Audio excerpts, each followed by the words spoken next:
I regret moving alone into this apartment. I recently moved into a small, old apartment in a quiet town. The rent was cheap, and the place had a certain charm, if you ignored the creaky floors and the occasional draft. I didn't mind. It was just me and my cat, Luna. But soon, I realized something was off. It started with the whispers. At first, I thought it was the neighbors, muffled through the thin walls. But the whispers weren't coming from the walls. They were coming from the shadows.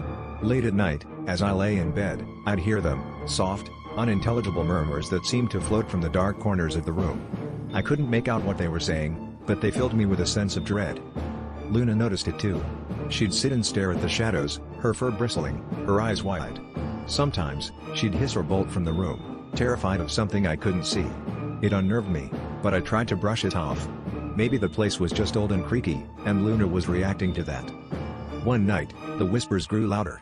They filled the room, circling me like a swarm of invisible insects. I couldn't move, couldn't breathe. The air felt thick with something dark and menacing. I sat up in bed, my heart pounding, and flicked on the light. The whispers stopped, but the feeling of being watched didn't go away. I began to dread nighttime. The whispers became more frequent, more insistent. They seemed to be calling my name, urging me to listen. I started losing sleep, too afraid to close my eyes.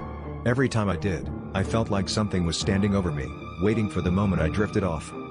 Then, one night, it escalated. I was lying in bed, wide awake, when I saw it, a shadow, darker than the others, moving on its own. It slid across the wall, inching closer to my bed. My heart raced as it stretched toward me, a black, formless mass that seemed to pulse with malevolence. I couldn't move. I couldn't scream. The shadow loomed over me, and for the first time, I understood the whispers. They weren't just noises. They were voices, countless, tortured voices, all begging for help, warning me to leave. But it was too late. The shadow engulfed me, wrapping around me like a suffocating blanket. I felt cold, so cold, and the whispers became screams, echoing in my head until I thought I would go mad. And then, just as suddenly as it started, it stopped. I woke up the next morning, drenched in sweat, gasping for air. The apartment was silent, but I knew I wasn't alone. The shadows were still there, lurking, watching, waiting. I packed my things that day and moved out, leaving the apartment behind. But the whispers, they followed me. No matter where I go, I can still hear them, growing louder every night.